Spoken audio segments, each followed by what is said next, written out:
And David said to himself, "Someday death will come to me by the hand of Saul. The only thing for me to do is to get away into the land of the Philistines. Then Saul will give up hope of taking me in any part of the land of Israel, and so I may be able to get away from him." So David and the 600 men who were with him went over to Achish, the son of Maach, king of Gath. And David and his men were living with Achish at Gath.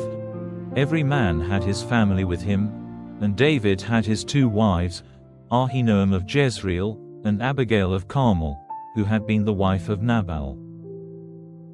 And Saul, hearing that David had gone to Gath, went after him no longer. Then David said to Achish, "If now I have grace in your eyes, let me have a place in one of the smaller towns of your land, to be my living place. For it is not right for your servant to be living with you in the king's town." So Achish straightway gave him Ziklag, and for that reason Ziklag has been the property of the kings of Judah to this day. And David was living in the land of the Philistines for the space of 1 year and 4 months. And David and his men went up and made attacks on the Geshurites and the Girzites and the Amalekites, for these were the people who were living in the land from Telem on the way to Shur, as far as Egypt. And David again and again made attacks on the land till not a man or a woman was still living. And he took away the sheep and the oxen and the asses and the camels and the clothing, and he came back to Achish.